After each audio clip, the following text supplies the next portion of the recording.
And it looks like we are live. Guys, give me a second. As you know, we have to get in our Facebook groups to get everybody in here with the Mile High Huddle community, waiting for green check marks across all platforms.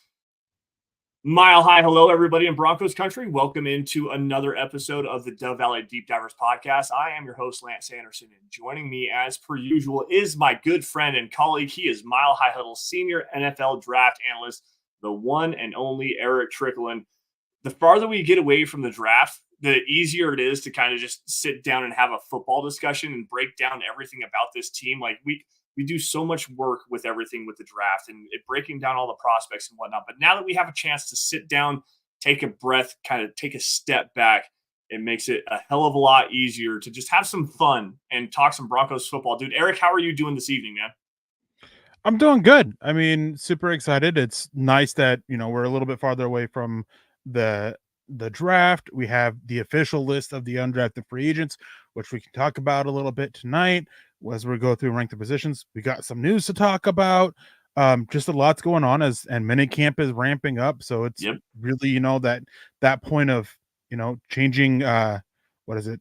Kind of crud. I can't remember what I was saying or what I was thinking. What the word was I was thinking of, but we're kind of being redirected now and focusing back onto specifically the Broncos aspect of things, which is always exciting to get up here and talk about.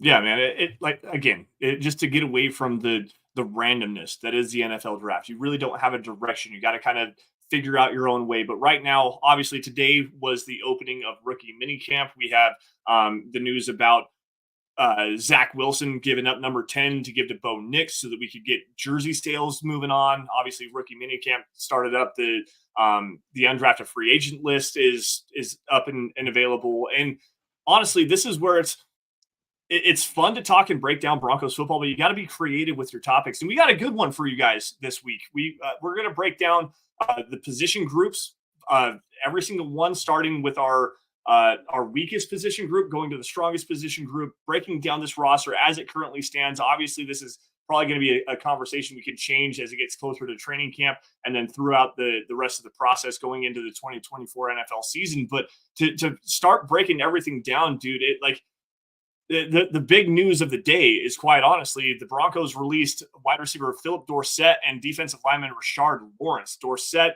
obviously a first-round pick of the Indianapolis Colts, has kind of bounced around for the majority of his career. I think he's looking for team number 9 in his career coming up. And Rashard Lawrence, a former Arizona Cardinal, was signed to a futures contract, didn't get a chance to even go and see this team. But, dude, what do you think of these two moves right off the bat for what the Broncos have done coming into minicamp?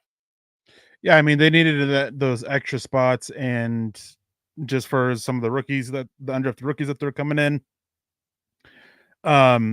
Phillip Dorsett, it's whatever. They have a pretty good wide receiver room. Well, I don't want to say pretty good wide receiver room, but they have plenty of options in the wide receiver room already, and that's just just a veteran move to get rid of him. As you said, he's bounced around the league. It is his 9th team that he's going to be looking for. And, maybe the Broncos, once they get rookie minicamp like really revved up and going, and then OTAs, maybe one of these other receivers they don't like, and they let them go and bring Dorsett back. Or same thing with Lawrence on the defensive line. Maybe one of these undrafted free agents, they're like, no, all right, we're going to bring Lawrence back.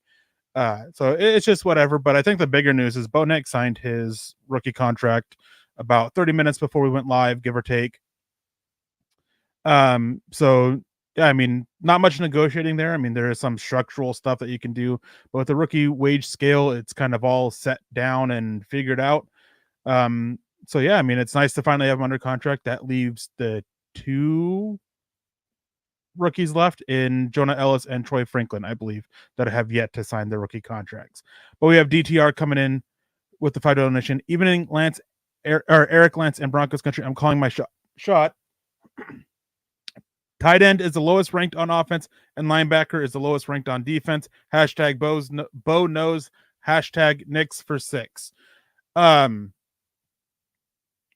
I don't want to spoil it, but it's a pretty good bet to make. I'll say that. Yeah, it's a really good bet to make on that one. Linebacker, tight end are definitely some of the weaker positions here. But yeah, we'll get into that here in just a couple of minutes. First things first, though, I want to address this the contract that Bo Nix just received from the Denver Broncos. He's the first of the 6 quarterbacks taken in the 2024 NFL draft to actually sign his deal. Nix gets $18.6 million fully guaranteed on a four-year deal. The Broncos also have the 5th-year option that they can exercise later down the road if he, actually is the franchise quarterback, the guy that they believe him to be. So again, fully guaranteed deal. Not a whole lot of negotiation happens with that. The other 2 contracts, Troy Franklin still waiting to sign his deal, and quite honestly, it might come as we're live, to tell you the truth. But the one that's interesting here is Jonah Ellis with that shoulder injury that he suffered, kind of working his way back. He is going to be partaking in rookie minicamp, but they have him on an injury. It's an injury protection deal. So, Eric, what does that kind of tell you in what is going on with Jonah Ellis right now? Well, I mean, in order to partake, you have to have, even if you're coming in for a tryout, if you're coming in for a workout, whatever it is, as long as you're not under contract, it's basically you sign a temporary insurance policy with the Broncos in case you get hurt and all that. And that's just what he's doing under now. And I don't think it has anything to do with his shoulder. I just think it's that they just haven't gone around to signing him. And, he and Troy Franklin, I wouldn't be surprised if they both signed tonight or tomorrow. Like, I would expect them to be done the next couple days, just because the rookie wage scale just takes out all of the, the negotiating aspect of the rookie contracts. I think the big question, and the Broncos don't have to worry about it right now because they didn't have a 2nd-round pick. Obviously, Jonah Ellis at pick 76 was their the earliest pick that they had. But the 2nd-round contracts are a little bit complicated, I guess, in the way that the guarantees work and the offset language. If I remember correctly, I know that 2nd-round picks are typically the ones that are the hardest to negotiate, and there's always seemingly a holdout. And it usually goes into about June or so. With Franklin and with Ellis, like, these deals should get knocked out pretty quickly, right? Well, the big thing with those 2nd-round contracts is just that you get off that 5th-year option, those contracts. And so you typically, every now and then you can, because you still have that, that range that you're in. But a lot of times you'll see, pick 32 and then pick 65 sign, and then you'll start seeing an onslaught of 2nd-round picks. Again, just, to finally, to nail down, the structure of it, the guaranteed, the signing bonus, the aspects that still are, negotiable. So yeah, I mean, I think that we'll get Ellis and Franklin done here pretty soon. Especially with a lot of the contracts that are being signed by other teams. Once more contracts signed, the easier it is to get the negotiating done, because of rules in place for this with the rookie wage scale again. Just makes everything easier to get it finalized. Well, and the rookie wage scale needs to be restructured, to tell you the truth, because the fully guaranteed contracts, the way that running backs and edge defenders are kind of so running backs, the way that those contracts are lined up with the first round contracts, the 5th-year option, defensive linemen and edge defenders getting kind of the same deals. Like, positional value needs to matter a little bit more in this. So hopefully here in the next couple of years, we'll get a little bit more reform on that. I don't know how the collective bargaining agreement works, but again, like, the rookie wage scale makes it easy to figure out kind of how these contracts are going to be structured, but it's also a little bit unfair for players that a little bit more valuable positions and stuff like that. So I don't know. Again, we'll get Franklin wrapped up. We'll get Ellis wrapped up here in the next couple of days, more than likely, and just kind of move on with the rest of minicamp and go into mandatory minicamp and stuff like that. Get this team kind of rounded up, get a better idea of what's going on with this Denver Broncos roster. Let's say hello to everybody here in the chat. We've got Todd Osendorf doing his thing, Mike Naylor in the house, Malcolm Brown up there in Homer, Alaska, Michael Ronquillo jumping in saying good evening, Broncos country. Welcome in, Michael. We appreciate you guys. If you're on Facebook tonight, we don't have Scott behind the scenes. So if you throw some stars around, we'll try to grab as many of those Facebook comments as possible and give you guys a shout out and whatnot. But without being able to see those on the back end, if we miss something, we do apologize for that. But we've got David Youngkin, DTR, obviously jumping in here. We've got another super chat from David Cromelo, our guy over on Twitter. Which we'll come back to. We got to get, we have a sponsor tonight that we got to get to real quick, David, but we'll get right to your question as soon as we get through the sponsor read. Yeah, absolutely, guys. We do have to give a quick shout out to our sponsor. Tonight's presenting sponsor is AG1. Guys, the older you get, the more seriously you have to take care of your health and nutrition. Enter in AG1. No matter what you do for a living, it becomes all too convenient to rely on coffee and energy drinks, caffeine. Like I work for Coca-Cola. My day job is distributing these energy drinks. I get a lot of those stuff, but it's not great for your body, especially for your blood pressure. And you always have that dreaded crash, guys. With AG1, you get sustained energy, so you're not reaching for another cup of coffee in the afternoon. And on top of that, we all know that swallowing those massive horse pill multivitamins, those things just suck. We all know how crucial it is important it is to take care of your gut health when it comes to probiotic. AG1s checks all three of those boxes, and it does so in an impressive, life-altering way. You get focus, you get energy, nutrition, improved gut health, all in one delicious smoothie, guys. AG1, next level stuff. Yeah, AG1 is a supplement that many people trust to support their whole body health and help them feel their best. If you want to take ownership of your health, it starts with AG1. Try AG1 and get a free 1-year supply of vitamin D3, K2, and 5 free AG1 travel packs when you first subscribe. Go to drinkag1.com/huddle. That is drinkag1.com/huddle. Go check it out. Yeah, guys, check out AG1. Thank you guys for sponsoring the show tonight. We definitely appreciate your guys' love and support. And we appreciate all of you joining us here on a wonderful Friday evening, including, let's get back to this comment from David, the $5 super chat. Don't want to leave him out in the cold here. He says a couple of things here. One, why won't the Broncos have a top 5 pick or higher next year? And two, can you see Sean Payton getting fired in January if 2024 is even worse than expected? Eric, I'm going to let you take this off. Sean Payton getting fired? No, not in 2024. I've said this multiple times. Counting last year, this year, next year, he'll get 2025 as well. He'll get at least 4 years of his contract done just because of the situation the team was in and is in because of the situation with Russell Wilson and now the financial situation of moving on from him. He will get multiple years to try to fix things in it. And that was, kind of part of the agreement with the contract, an unspoken agreement kind of thing. So, yeah, he's going to be here for a while. Now, why won't the Broncos have a top 5 pick or higher next year? I don't want to say they won't. I don't want to say they will. We don't know. I don't think the Broncos, when I look at all the teams on paper, I don't think they're a bottom 5 team. I don't think they're a bottom 8 team. To me, they are somewhere 9 to 16 just because there's a big pack of teams right there. Yeah. And I think that what will help them is, despite my concerns about Bo Nix, he should help bring more stability to the offense.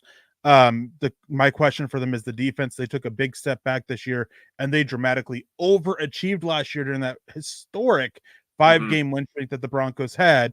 So the question is, can the defense, do their part as well?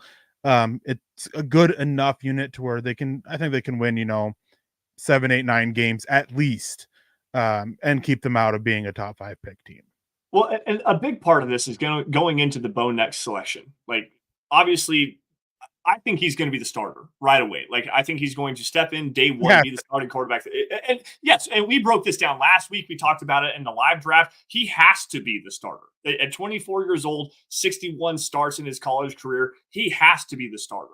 You invested as the number 12 overall draft pick in this guy and leaked all this information saying how much you fell in love with him. He has to be the starter. Now, is there a world where he kind of struggles to pick things up? Sure, absolutely. Is there a world where Zach Wilson kind of develops a little bit better and he shows better tools and the Broncos want to sit on Bo Nix just a little bit? Absolutely, it is. In my opinion, though, I don't think that's what needs to happen. I think what needs to happen is Bo Nix needs to be the guy. That said, you have a high-level processor, a guy that's going to keep the offense in check, keep them in rhythm, and just kind of work the field the way he needs to. And this defense, while it was historic last year, there's enough pieces that they could keep this team a little bit competitive, and we'll see how this all shakes out. But right now, It's too hard to tell. It's absolutely too hard to tell. And we'll definitely get into the issues with that I have with the defense as we go through our position, Yeah. ranking our positions from weakest to strongest here. Because man, I did an article about 3 big losses the Broncos had this year and Yep. how poorly they've done in attempting to replace them. Mhm. So yeah, we'll definitely be getting there. And as you said, I think it's silly of the Broncos to pretend there's going to be a camp battle for the starting job. There's not. It's Bo Nix's job. Like Yeah. everyone and everyone knows it. Bo Nix is going to be the starter for the Broncos, barring an injury or something extreme. Knock on wood that doesn't happen. Mhm. Like he's going to be the starter. And then going back to Sean Payton, I mean, he got stuck with the team last year that wasn't really his team. Um, he got stuck with a quarterback that, despite what they were saying publicly, it's now being reported since the parting of ways, it's now being reported out that what I was saying all along was true. That Sean Payton didn't really want to deal with Russell Wilson or work with Russell Wilson, and he got stuck with him. Well, now he Mhm. gets to do that, got rid of him. So year one is kind of a throwaway year where they overachieved. Now we're starting the rebuild. Yeah. We're in year one of the rebuild. We have year two of the rebuild next year, and then year three. I think you can start having a discussion about moving on from Sean Payton after next season if they fail to make the playoffs, because next year it is basically a playoff expectation. This year, getting a little bit closer to it, but I still think you give him 3 years of this rebuild, which is 4 years overall. What and so typically the way that it works at the NFL level is you're given as a head coach, you're given 2 quarterback options. You get to select those 2 quarterback options. While Sean Payton did come in with Russell Wilson in tow, this is his first actual quarterback option. So he's going to get the opportunity to work with Bo Nix at least in 2024 and probably even into 2025, unless it completely bombs out and the Broncos do end up with that top 5 pick and maybe they get Carson Beck or Quinn Ewers or Shedeur Sanders, whatever. That's a long ways out for that conversation, but he's going to get another quarterback option. I don't think that you really even talk about replacing Sean Payton until 2026, quite honestly. I think he's got 24 and 25 pretty much guaranteed. 26, that last year of that deal is really where you can start to have that conversation. But speaking of a conversation, first things first, I want to say hello to some more people here in the chat. A couple new names. Gabe Engvold, welcome in. Malcolm Brown, Sean Ward over on Facebook.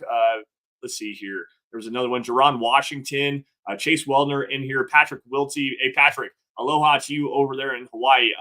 Need some coffee, buddy. If you got an opportunity, please. Coffee would be great sent this way for us. But no, thank you for your support, dude. Thank you for joining. And we definitely appreciate you all for joining in here again. Wonderful Friday evening. Thank you all for spending your time with us. Eric, let's start this breakdown. Let's break down as it stands right now, the way the roster is currently constructed, our rankings of the position groups, starting with the weakest. I'm going to take us off here, and I'm going to go with the center position, man. You move on from Lloyd Cushenberry, and obviously he got paid a lot of money by the Tennessee Titans. The Broncos were never going to be able to match that, especially with the Russell Wilson contract coming in. They go out and sign Sam Mustipher, who at one point was the worst center in the NFL. You still have Alex Forsyth, Luke Wattenberg as developmental pieces, but those guys are unproven. Right now, there's no true answer as a starter yet. And honestly, I mean, I say this in jest. Is it possible that Quinn Miners gets moved to center? Like this position group right now, there are too many questions. There's not a lot of proven bodies. And even the one proven body that you do have ranked at the bottom of the NFL last season. This is easily the worst position group on this team right now. Hi, Peter. Hi, Peter. Yeah, I mean, part of this is we're going to be pushing back and forth on our rankings a lot, but I can't push back on center because I debated about center being the worst. Yep. Sam Mustipher was the worst rated center for multiple years and was let go before his rookie contract was up by a Chicago Bears team who had serious issues about their offensive line. Yeah. One thing I say every single year, especially during cutdown time, is when you talk about adding a player, look at who they were released from and that strength and their position there. If it was a strong position, all right, fine. Maybe they just didn't quite show enough to stay hanging there, but maybe they had a good training camp, preseason, whatever. But if it was a weak unit and they're being let go, and even especially if they're on a rookie contract, don't waste your time, because that is not a good sign. So center, it is a weak position. It isn't my weakest position. It is my. I mean, there's 3 positions here that I really debated for being the weakest one. Same. And center was one of them. Mm-hmm. It ended up being my second weakest, but the argument is there to be had. You have 2 unproven guys, one of which showed better at guard last year than at center. Yep. And then you have, one of the worst centers in the NFL for multiple years. And then you have a guy who, was expected to go earlier in the draft last year, but got hurt, didn't. And he didn't have the best training camp and off season. So maybe he wins the starting job because he has some chemistry with Bo Nix as Chase Waldner comes in and with that. But man, that was over a season ago now. So I don't know how much faith you can put or how much stock you can put into it. But this center room is terrible. Yeah. My weakest. Go ahead. Finish up. Real quick. My weakest, and I'll pass it off to you, and you can, go up from there. My weakest position, right, a little bit weaker than center, linebacker. Mm-hmm. They've done nothing to replace Josie Jewell. Yeah. No, you're absolutely right. Back to the center position here, just quickly. Forsythe was one of the big reasons, at least according to Sean Payton and George Payton. Alex Forsythe, with his experience playing with Bo Nix, was one of the reasons why the Broncos really were enamored with Bo Nix. They went to Alex Forsythe and asked him, how does he process? What is he like in the huddle? How is he in the locker room? And Alex Forsythe gave a glowing review here with Bo Nix. So I'll take a little bit of that chemistry, if you will. I'm going to put air quotes around that chemistry with Bo Nix, but at the same time, I mean, the injury concerns are real with him. He fell in the draft because of those. He's a quality player, but he did not show that last year in training camp. He didn't even show it in his time on the field last season. So preseason. I don't know that it's that's something you want to bank your hat on. Going to the inside linebacker room, I have the inside linebackers. Where did I have them? Did I move them? Yeah, off ball linebacker. I have them as number 4 for me. Alex Singleton being the best option that you have right now. The C-ball chase ball player. He's a quality tackler, but Cody Barton is the other starter projected right now. That's not a Josie Jewell replacement to me. And I mean, you've got Jonas Griffith. You've got Drew Sanders, who we don't know exactly what he's going to be right now. You also brought in Lavelle Bailey to potentially take over for Justin Sternad, which how the hell is that guy still even on this roster right now outside of special teams versatility? Bailey is younger, cheaper, probably a better option, more athletic. So I definitely understand where you're coming from with this linebacker core being the worst position group on this roster. It was one that I was kind of struggling with in terms of how to place them because I like Singleton, but you really need to upgrade that room again. Singleton is a one-dimensional linebacker who is, just good and between the tackles and outside chasing down the run. But he's a liability in coverage. And then you have a bunch of guys of who knows what to replace Josie Jewell, who I'm not saying he was great, but he was the most, what's the right word here? Not underrated, but underappreciated player for this defense by the Broncos for multiple years. Yeah. He was solid. He was reliable, and his communication ability was crucial for the defense. And it's been talked about multiple times. Yep. So who do you have? Drew Sanders, who struggled last year at linebacker, and though he showed improvement late in the season, we don't know if he's going to be playing linebacker or if he's going to be playing edge. Cody Barton, who's been one of the worst linebackers over the last 2 years, his best year was a year he played less than 200 snaps, and even then it wasn't a great year. It wasn't even a good year. It was just meh. You have Justin Sternad, who is a special teams player only. Jonas Griffith, who he showed some promise a while ago, but, injuries. Yeah, injuries, yep. Injuries are going to be a big factor here for multiple spots, multiple positions for me. But what's that? And then 2 undrafted free agents, as much as I like Lavelle Bailey, and while I do think he can make the roster, undrafted free agents, you sign 10 plus of them every year, and you might find one who's successful for you. Yep. Exactly. And we got And Conga Hyder jumping in here talking about Alec Mock, the linebacker from Air Force. I didn't get a chance to really watch him. So, Eric, I'm going to leave your thoughts on this one as he was the key forgettable. here. The only player on that Air Force defense that was really worth watching was Trey Taylor, the safety, and he was drafted in the 6th round. They have a defensive lineman for either, I believe, next year, who is actually, not an early round guy, but an early day 3 guy, round 4 or 5. I can't remember his name. I think I But know he who you're was talking pretty about, decent. yeah. Regardless, Alec Mock is another one of those undrafted free agent guys that's coming in to just kind of at least be a camp body. Maybe he does have enough upside, but I didn't watch him enough to really have an opinion on him. But this linebacker room is not necessarily the greatest by any stretch of the imagination. Yeah, So it's awful. it is very, very bad. And being able to, and the big thing too is you can try to replace Josie Jewell on the field with the play aspect, but replacing the communicative ability that he had and how he kept guys in check and in their spot and made sure things were right and held players accountable, all this praise that we've heard from him over the past couple seasons, that is a lot harder to replace. And that is one of the bigger reasons why, I have replacing him being so difficult and why linebacker is so low.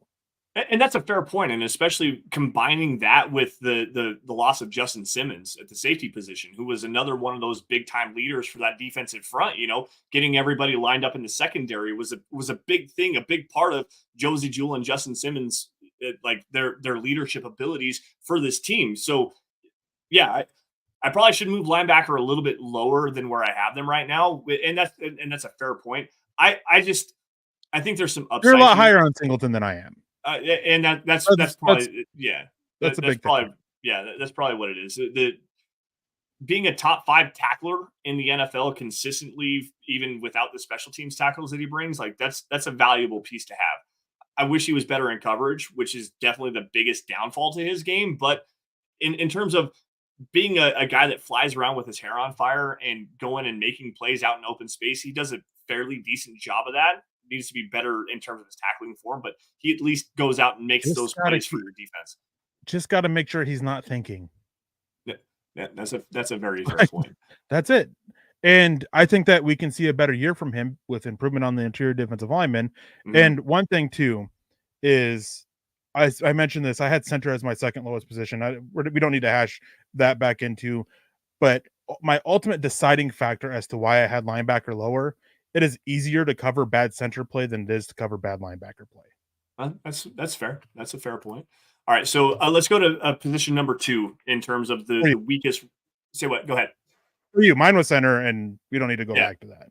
Yeah. So position number 2, which is the worst in my opinion, was the tight end position. The Broncos did nothing essentially. They brought in a couple of undrafted free agents. I forget their names. I actually had it pulled up, but I close that tab. Anyways, the tight end position right now, this Broncos team lacks depth. They lack top talent. They lack a lot of things. Greg Dulcich, in terms of the talent, is fine, but he's so injury prone, and you can't rely on those hamstrings. I'm fairly certain he just tore a hamstring as I'm talking about it. Adam Troutman, just a guy. Lucas Kroll showed some promise, but there's still a long way to go with him. This is the one position that really needs to be addressed over the summer, unless you're counting on Dulcich to be healthy for the first time ever in his career. There's no depth. There's again no top end talent. This was the one position I thought about putting lower than center for me, but at least you have a high upset guy with Greg Dulcich. So I don't know, man. Tight end's terrible. Yeah, tight end is my third, and again, I could have thrown a dart and I could make the argument for any one of these 3 positions to have been the worst. So I am not far behind you with it. I'm not going to make a hamstring joke here with Greg Dulcich, as I think they've been played out now over the past couple months. He went to see a specialist, trying to work on his gait and the way he runs and everything, try to help protect those hamstrings. Maybe it worked, maybe it didn't. Who knows? Lucas Kroll, I want to know all this upside that people are talking about from the 8 catches he had last year. Yeah. He had a wide open touchdown in the back of the end zone. Against Houston, yeah. Or was that that was the New England game? Yep. That was New England. He wasn't even trusted as a blocker. He played 166 total snaps, has 176 total snaps in his career. Like, I'm not super hyped up about this kid. Like, maybe something's there, but we haven't seen it yet. Adam Trotman is a bad starting center. He's got very overrated as a blocker, at least last year. Hope maybe he can step up and improve this year, and go back to more of what we saw from him prior. And then off the top of your head, can you name me another tight end in this room? Nate Adkins. Okay. A guy who was so bad, who was kept as a blocker over Alberto Cuebanon, mind you. Yeah. But was so bad as a blocker in the season, he got benched. Yeah. This room is the tight end room is awful. Yeah, center, linebacker, tight end, they're all awful. Yeah. I'm higher on the off-ball linebackers. I have them as my position number 5. We won't come back to them, but tight end obviously is one. So you have them as number 2. Let's go to number 3 here. Yeah, let's get to your number 3 so chat can roast you. I'm fine with it. It's the quarterback room. Plain and simple, it's the quarterback room. You have the number 12 overall selection, and while that's fun and all, very unproven. You're going to step in with a guy that you obviously no NFL production at all. You have Zach Wilson with 33 career starts with the high upside of the number 2 overall selection. But those 33 starts in his career were very mixed results, if not bad results. I mean, I say mixed being nice. Bad is probably the better way to describe it. And awful is another really good way to describe it. And then Jarrett Stidham, who has, I believe, 4 total career starts in his career. And they were also very bad results. Like, you're banking on this quarterback room going in to be the driving force of this offense. And you have bad, and unknown. It's easily the third worst position on this roster. I don't agree that it's easily the third worst. But I think that I don't think you're wrong per se about your concerns about Stidham, your concerns about Wilson. But I think that the consistency of Nix, even as a rookie, does help lift this room up outside of being the bottom 3. And that's, I was one of the biggest guys about the quarterback position against Bo Nix, especially at 12, but what he can do to fit this offense, those quick rhythm throws that Sean Payton loves, hitting guys, trusting his playmakers to go make a play. I think there is enough there to keep this from being, from keeping it from being one of the worst units on the team. I think my big thing is I want to see what Nix looks like. Not even necessarily in rookie minicamp, because you're just doing basic install and stuff like that. I want to see what Nix looks like in training camp, and whatever videos we can find from that. I hope to not even training camp this year. I just want to see it in action, because the big thing with him, like the arm strength thing is I don't want to say it's overblown, because it's definitely not, but it is overblown in terms of throwing the ball deep down the field. It's forcing those tight window throws that you never saw with him at Oregon or even at Auburn. He didn't ever drive like a 5-step drop on a 15-yard dig route into double cover. Like, not saying throwing into double coverage is something you want to do, but every now and again, you have to force a tight window throw. At the NFL level, those windows shrink so quickly. Does he have the ability to do that? And if he does, then that will change my opinion on this room. But at the same time, as it stands right now with my evaluation, is I don't know that he can do that. So I'm going to be very skeptical upon it until he does show me he can do it. And my point is that he has enough other elements with how quickly he can read and go through his reads and process what the defense is doing, to where he should be able to limit the amount of times he has to make those tight window throws. And I think the consistency with that, again, is enough to keep this from being, one of the 3 worst positions on the Broncos roster. I am not, don't get me wrong, I am not so much higher on this quarterback room. I won't give away their ranking just yet, but they aren't, much higher for me. But going in, my 4th room is Zach Powers came in. He made a comment about defensive line. I think you'll be surprised by that, but safety, that's my 4th. And then we'll come back to that here in just a second. But the issues with safety is Caden Stearns has played less than 600 snaps in 3 years. We have no idea what he's going to be at this point. Brandon Jones was a replacement level player for the Miami Dolphins, and the Broncos paid him to be a starter, and he might not be a starter for them. It might be Stearns and Locke, with Jones as a third safety, continuing him being a rotational replacement level player. And then PJ Locke, as great of a year he had last year, there's still a lot of growth that we need to see from him, and betting on guys for, half a season doesn't typically turn out well for the Broncos over recent years. So I am really low on the safety room. The depth is nothing. We haven't seen JL Skinner. We know Delarrin Turner stinks. The other guys, Devin Key, it was all right last preseason. And then we have a bunch of other guys who are undrafted free agents. Like the Broncos are very clearly not satisfied with the depth of this room. Now going back real quick, grabbing this from Joe, $20 Nation. Thank you, Joe. Appreciate that. Thanks, I took the over on the Broncos wins last year at 8.5. Really disappointing loss to the Raiders in week 17. Yes, it was. Over under is 5.5 right now. And I hate to repeat a mistake, but I like those odds. LOL. Love the show. Hashtag DVDD, hashtag MHH for life. I'd take the over. Yeah. I would take even with all my concern about this team, I'd take the over. Yeah.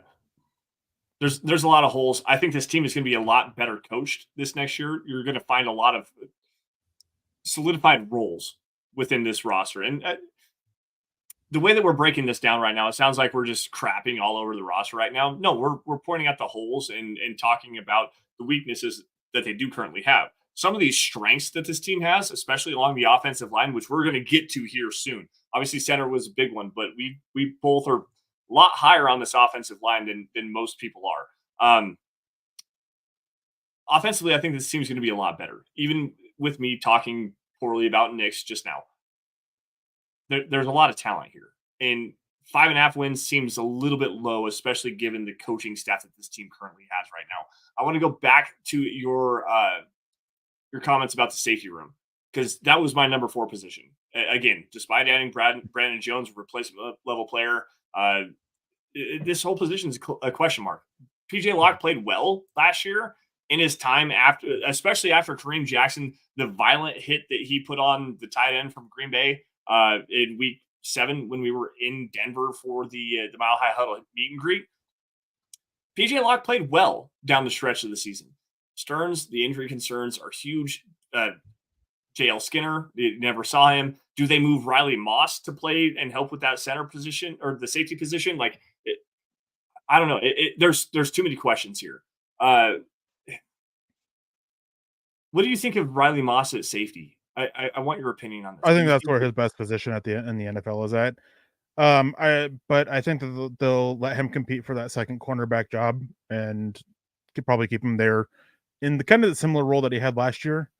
If he doesn't win the starting job, and then maybe, look at moving him back, because the way they use him is just a versatile defensive back. And that makes a lot of sense.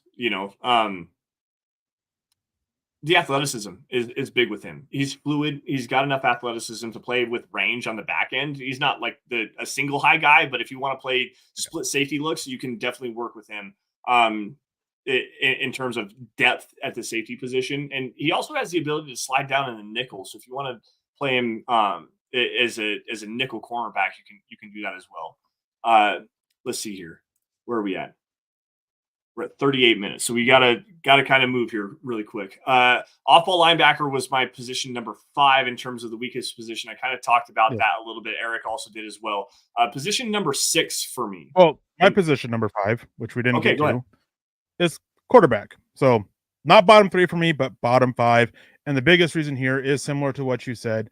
The tight window throws, watching every single one of his games over the last 2 years at Oregon, the number of tight window throws were, less than, I think, 40. I think I had him at like 37 tight window throws, something like that.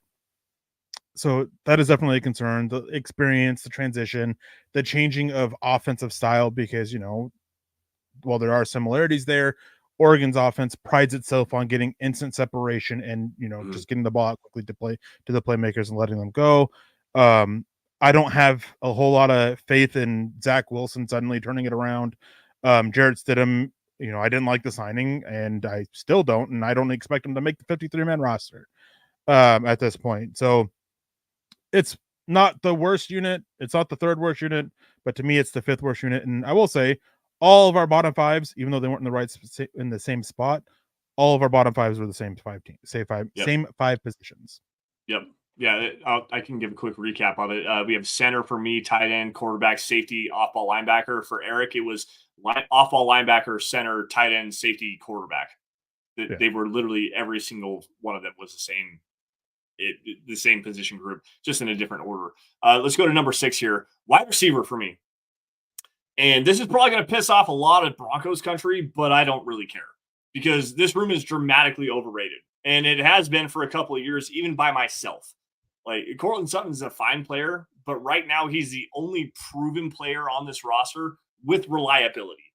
Josh Reynolds, solid piece, great addition for what he was signed for. The contract makes it a little bit easier, but Tim Patrick, huge question mark. The injury concerns are way, way too concerning for me.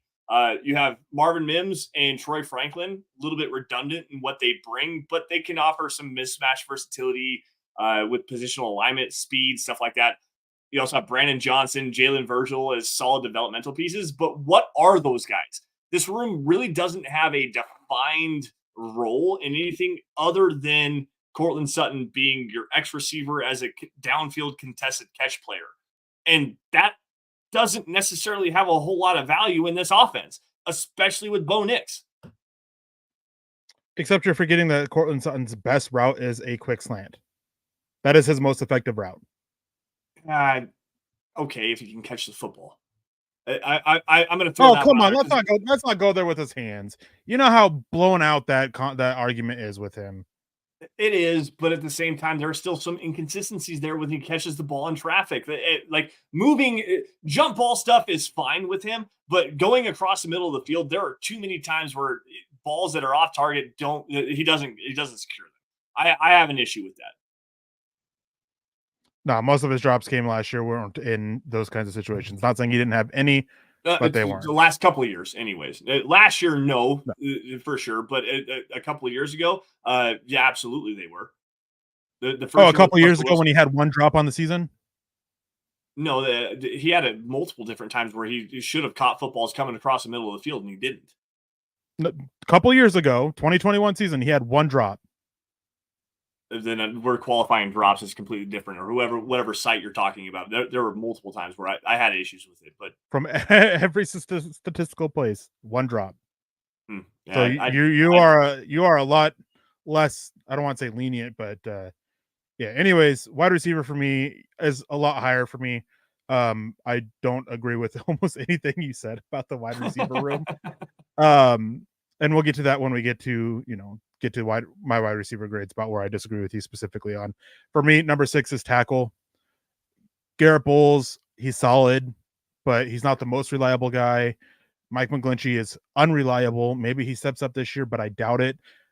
He was, even for multiple years, when he's been left alone, left on an island without tight end help, he has been like a bottom 5 or bottom 10 tackle consistently in those situations.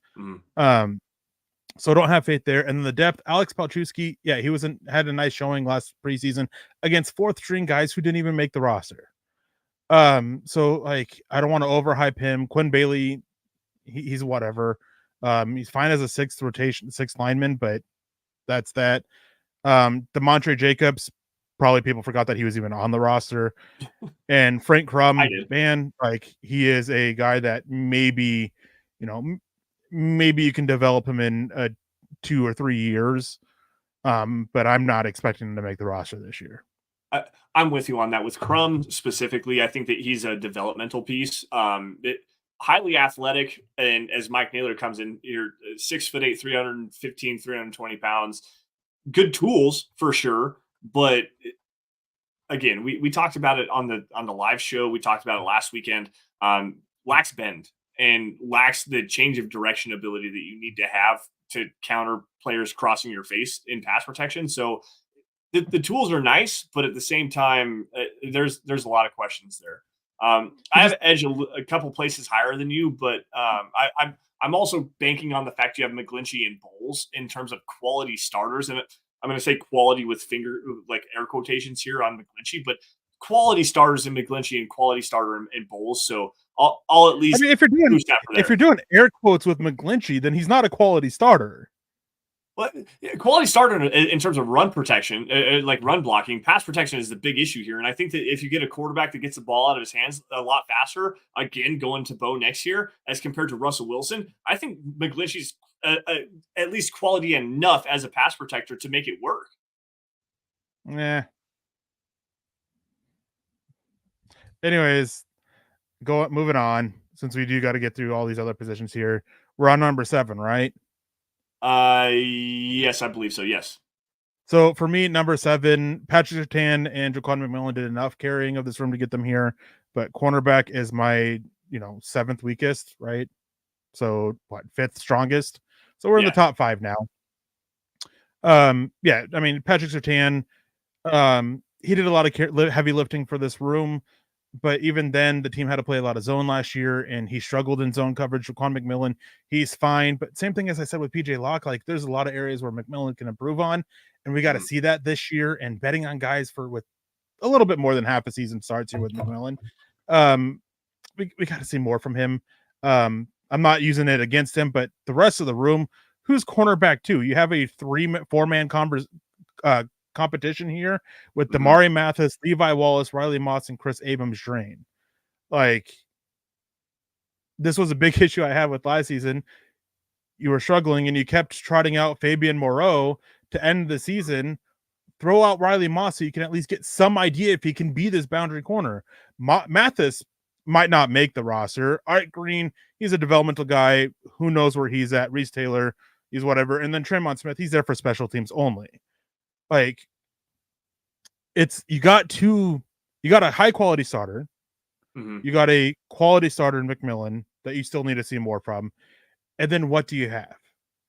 Like, there's only so much that this room can do. And it's very similar to tackle, where you've got a solid starter in Bowles, a person in McGlinchey, and then very questionable depth.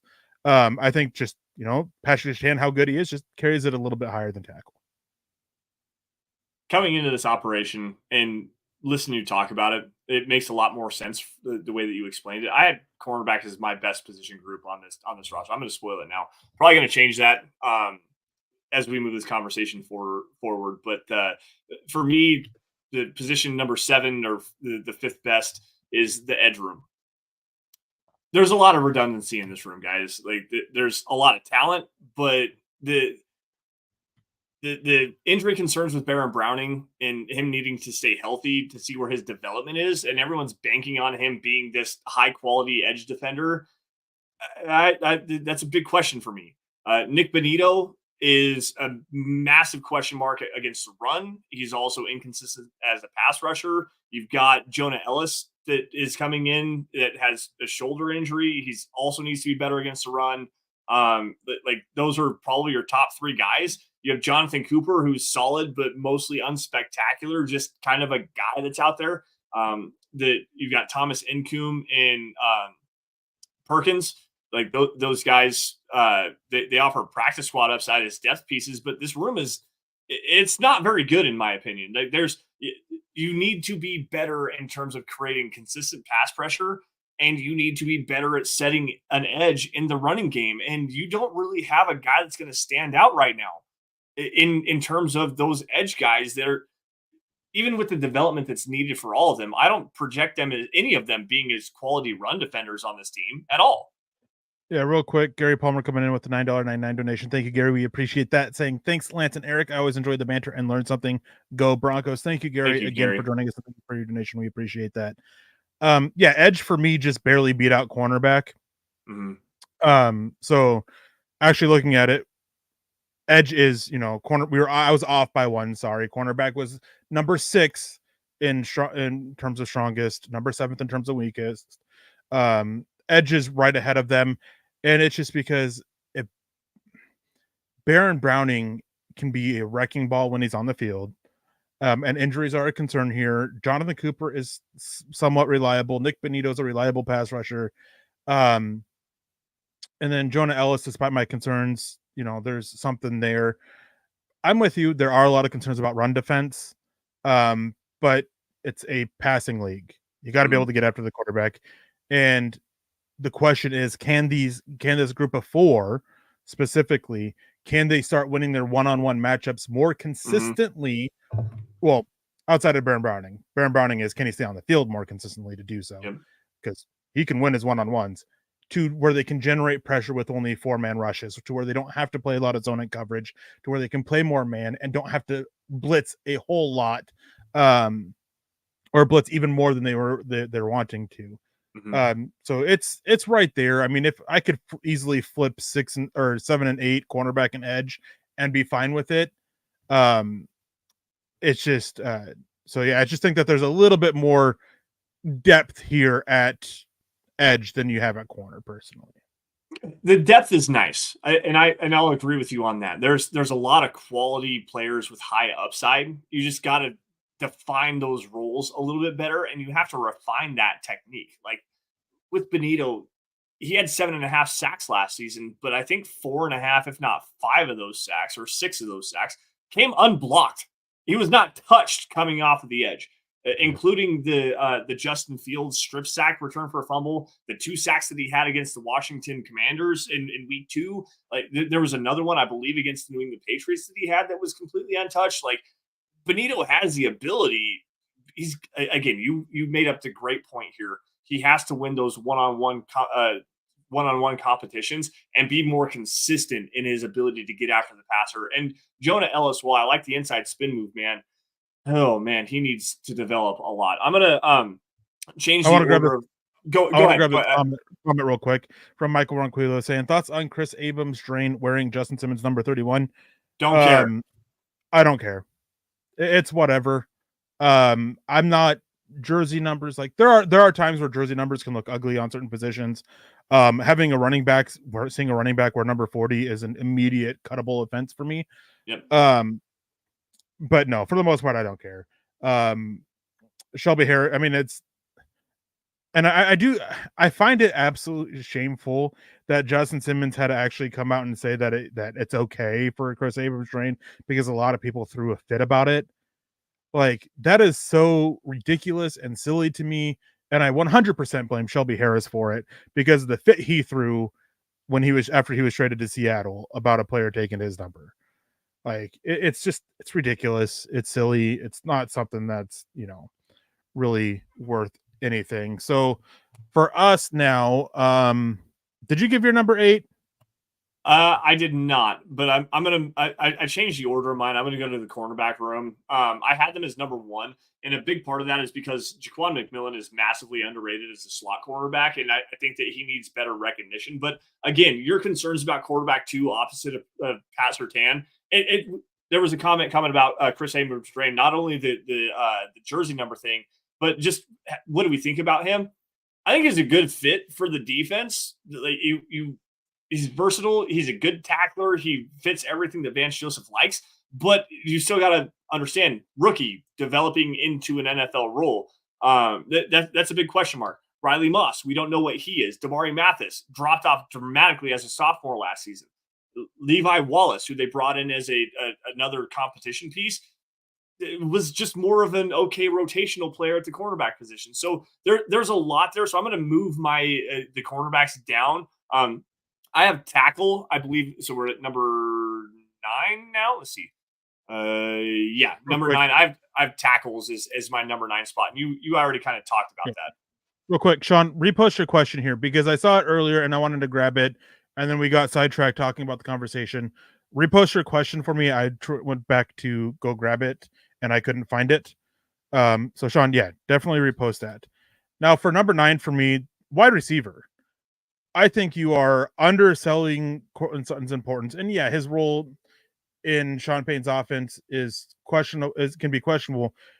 But the flip that I'm going to call you out on this, the flip that you've had from last year to this year about Courtland Sutton's Michael Thomas to he's overrated, he's not valid, like he doesn't have a role, like, man, you have my head spinning. But that's no, fine. Like there are some issues with drops with him, but one of his best routes is a slant route, and with Bo Nix, you can still find a way to make Courtland Sutton work with somebody with with Bo Nixon and Sean Payton's offense. On top of that, I think you undersell how good Josh Reynolds can be as a number 3, number 2 receiver. Mm-hmm. Showed a lot of value last year in Detroit, and you should be able to build upon that. I don't think you're wrong on Tim Patrick. I think Tim Patrick, relying on him with the 2 back-to-back season injuries, both of them coming within the first couple of days of training camp, that's whatever. I expect Marvin Mims to take a step forward, and I think that there's more with Brandon Johnson. Is he a great receiver? No, but he's pretty solid depth to have in. He's made some big plays for them. Little Jordan Humphrey, he's a reliable blocker for them. He was using that role last year. Troy Franklin brings explosive playmaking, and I think that I can't remember if you said it. I saw it on your thing about Marvin Mims and Troy Franklin having similarities. They are very different types of, I don't want to say very different types of players. They have similarities, but you don't have to use them the same way. Troy Franklin is very much more of a vertical threat, where Marvin Mims can be a vertical threat, but he can also be, that underneath quick guy, get the ball to playmaker that you can go and try to make play with the speed that he has, because he has a quicker acceleration. So you can still make all these receivers work and work extremely well together. Do they have top tier talent? No, I don't even think Cortland Sutton's a top tier talent, but this is a receiver room that, especially if Tim Patrick does come back, which again, I'm not betting on, it's a wide receiver room filled with number 2s and number 3s, and that is a pretty good thing for it. And Mike Reno said, no Scott tonight. They probably miss it. We don't have Scott tonight. I got it. Definitely miss it. Okay. I got it. I found John it. Ward.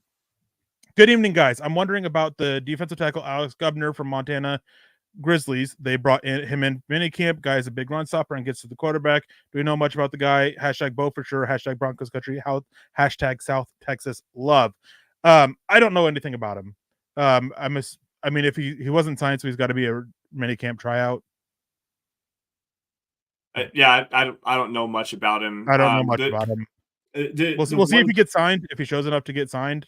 Right. Until then, the one player that I remember watching from Montana was their quarterback. He was fun, athletic, could throw the ball all over the yard, big arm.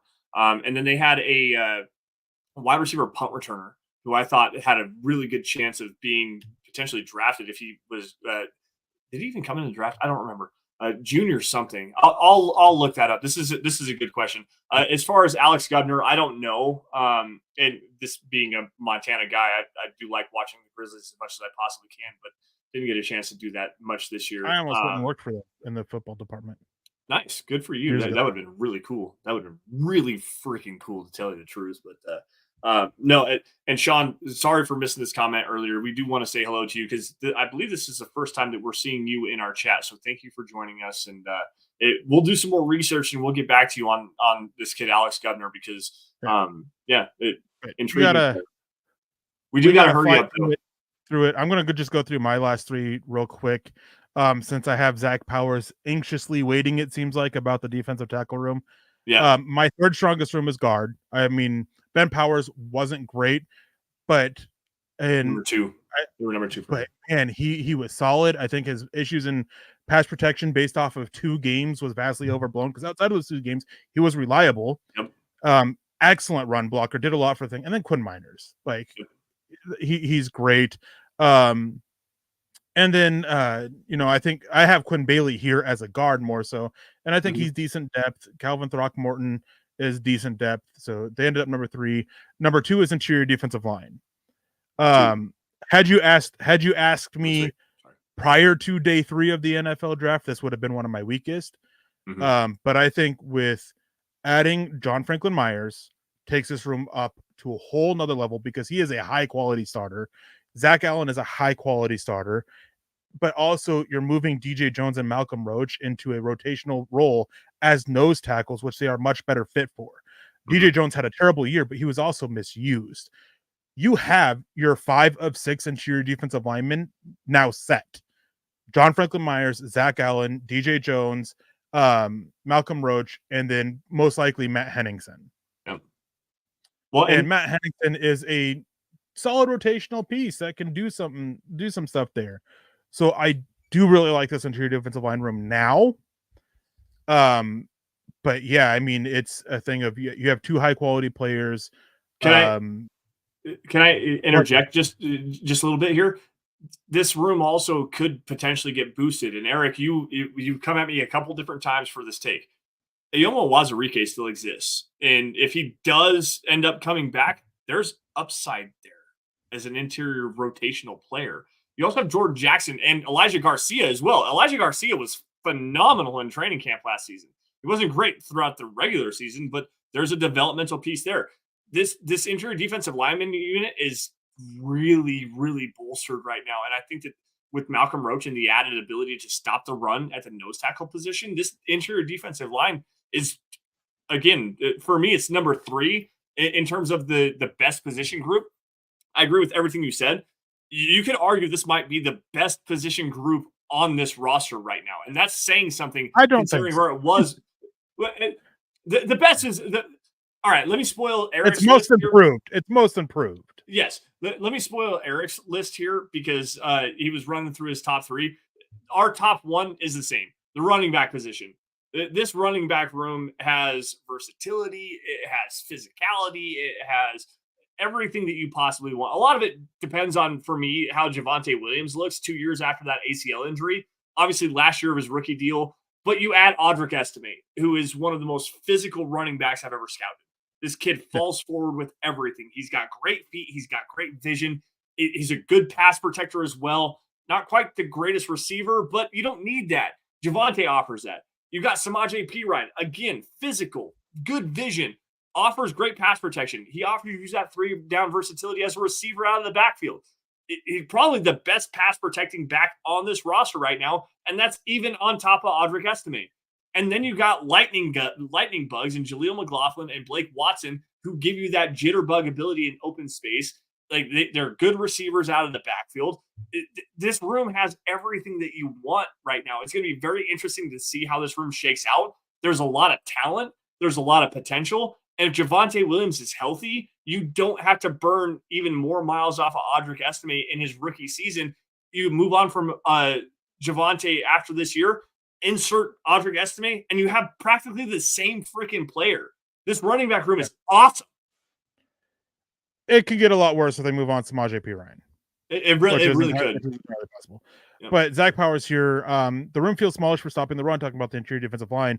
I agree we got a lot better on passing downs with John Franklin Myers and Allen pinning ears back, but I can't forget the Miami game. Zach Allen is a high-quality run defender, and the issues with run defense weren't on him.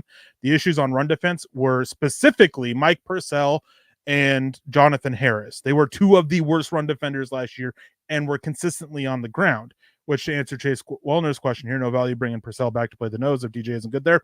No, I think Purcell is done. I think he's toast. There wasn't anything really shown on field last year for it. So you are improving on Jonathan Harris by a lot because John Franklin Myers is a good run defender as well. So they have valued adding run defense on this defensive line. John Franklin Myers, everybody talks about his pass rush ability because he's consistently gotten 50 pressures, but he consistently is in or near the top 10 for stops against the run.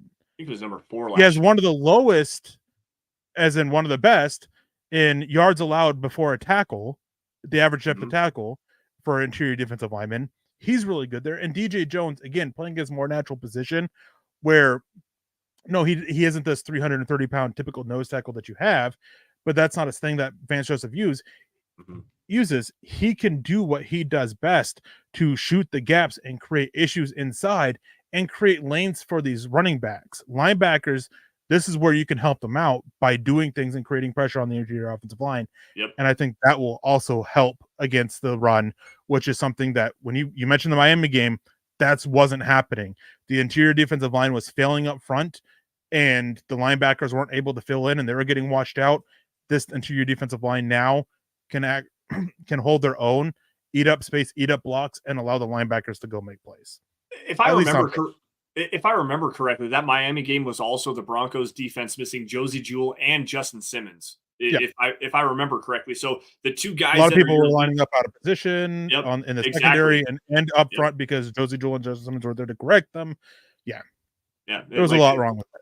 So, Eric, before we get out of here, I know that we're running a little bit long. We only got a couple of minutes here. I want to ask you one specific pointed question. No. If there was any one position that we went through tonight in the bottom 7 that you think would surprise you this season with their performance, what would it be and why? Tight end. If Greg Dulcich can stay on the field and stay healthy, tight end easily, because he has shown how big of a playmaker he can be. Mm-hmm. And he, in the first half of the Raiders game, we saw glimpses of what this what this offense can do when they have a tight end to dictate matchups, but we didn't do it. And so it's just all based on that potential here, real quick. And I'm going to ask you the same, but I want to get this because real quick. Don't you think our defensive line players more fit an even front, or odd? Zach, I feel like every so often you make an even or odd front. All that matters for is run fits anymore, because you have stand-up edges all the time. And Wade Phillips is one of the most famous guys. Everybody talks about his defense being a 3-4. His defense technically was a 4-3, a 4-3 strong side. With 4-3 over. 4-3 over. Yeah, that's what I meant. With a stand-up edge. And what determines that is the run fits. So DJ Jones, he's a little bit undersized than typical for a nose tackle. But these undersized nose tackles are becoming more of a thing. And Wade Phillips is a guy who made that popular, and Vance Joseph is a protege of Wade Phillips, so to speak, who utilizes that little bit smaller type of that. And then, but don't body types matter? Yes and no. There are ways to overcome the body types, but at the same time, you don't need to get stuck. You can't get stuck on your nose tackle having to be a 330 plus pound nose tackle, because first of all, that guy is only going to play less than 50% of your snaps on defense in the first place, because the Broncos defensive front is more so a 2-5 or a penny front or a bear front, not a traditional 3-4 or 4-3 in the first place that utilizes a nose tackle. Typically, they're typically lining up as a 3 technique, and then a 5 technique on the same side, and then a 4-eye technique. So it matters, but at the same time, it's not everything. Well, I want to scream at Nick Kendall so loud right now, and I love Nick to death, but body types, measurables, percentages, the percentiles and stuff like that, they're great. I don't give a damn what those are. Show me what they do on tape. A guy that has lack of length, yeah, there's the concerns there. Does he have enough ass in his lower half to actually stand up as a 2-gapping run stuffer? You don't need to have a whole bunch of length if you have a wide butt and a good base and stand up. Body types are a thing for sure, absolutely, but they are not the be-all, end-all of what a player actually is at the NFL level. There are ways to overcome it. Now, absolutely. What position in your bottom 5, not bottom 7, I'm going to limit to bottom 5. What position in your bottom 5 could surprise you this year? I'm going to go to the safety position. Well, I agree with you, the tight end one, and I'm going to bring up a point. This is a Nathaniel Hackett offense conversation. Tight end in terms of using Dulcich and a speedy, versatile player like on the same side of the field. The switch releases we saw with Dulcich and KJ Hamler. You mean what Sean Payton did for years with Jimmy Graham? Exactly. Yes, you're absolutely correct on that too. Sean Payton with Jimmy Graham and who was the damn it? Marquez Callaway or Brandon Cooks, same kind of thing. They could do that here in Denver. I want to go to the safety position here, because as much as I bag on Brandon Jones, I think that PJ Locke, with his development this year, over this last season, was very good. I think he's going to turn into a quality starter. And if you can get Caden Stearns healthy, and there's a lot of upside. He is a ridiculous athlete with crazy ball skills. This dude knows how to go and make plays. He just hasn't been healthy. If he can stay healthy, this goes back to the same conversation with you and Greg Dulcich. If Dulcich stays healthy, this tight end room could shock everybody. If Caden Stearns can stay healthy, this safety room could be a top probably 7 unit in this league, because they have range, they have athleticism, they have ball skills, they have everything you want on the back end, and they're all quality tacklers. I love this safety room for what it is, but as it stands right now, I have no trust in them. Yeah, it's a room. I almost mentioned safety, Caden Stearns and his health, but I think I have a slightly higher expectation for them. Like, it's not a great position group, but I think they can be decent with or without Stearns. So I went with tight end because that's not a room I'm expecting anything out of. It was a room that just vastly underperformed. I think they had a total of like 32 catches from the tight end room last year. Yeah, something like that. It was just a But anyways, we got to get out of here, guys. Thank you guys for the comments. Thank you guys, Michael Ronquillo. You had a really nice comment there as well. They're near the end.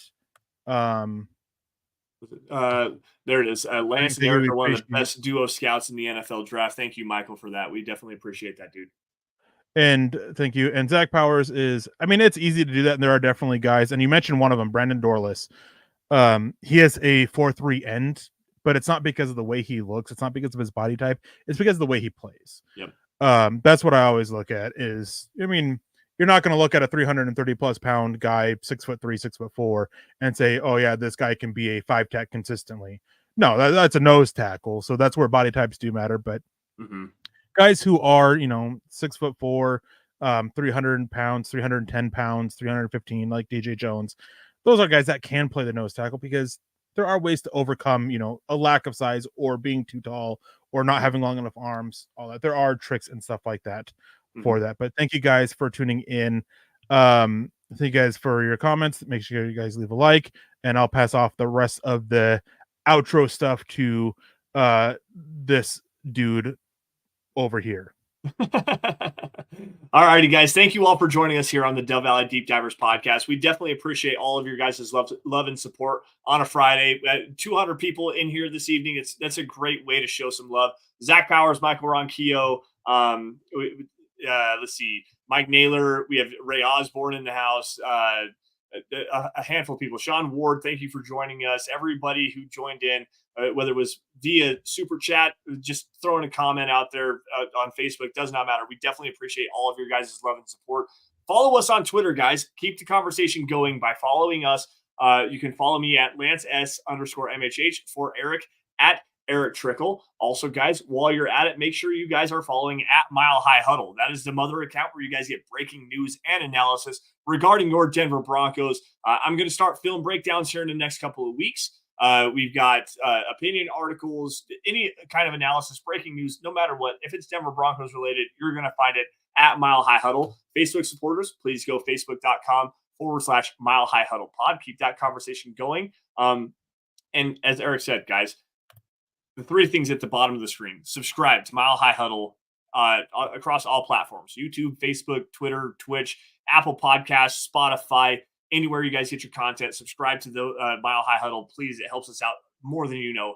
Like every video or article you guys see, and if you love it, this is the big thing: share it, guys. Share it to as many Broncos fans as humanly possible, because without your guys' support, we could not do what we do best, which is cover your Denver Broncos. With that, guys, Eric, anything else you want to say here? We're good to go. Yeah, happy Mother's Day to all the mothers of Broncos country, all the listeners, all the viewers. Make sure you guys go and celebrate the wonderful women in your life, wives, your mothers, aunts, even dog moms and pet moms. Like, I hope you all have a wonderful, wonderful, wonderful Mother's Day. I will be out of town starting tomorrow, taking the family up to starting your much needed for a few days. I'm going to be doing not only do I have Mother's Day, but my wife's birthday is coming up too, so taking out to her to a nice dinner. But I hope you guys have a wonderful weekend. Again, happy Mother's Day to all the mothers out there, and we will be back next Friday. Yeah, absolutely, guys. You all stay safe and take care. Have a great rest of your weekend. Happy Mother's Day to everybody out there in Broncos country. We will see you guys same time, same place next week. And as always, go Broncos.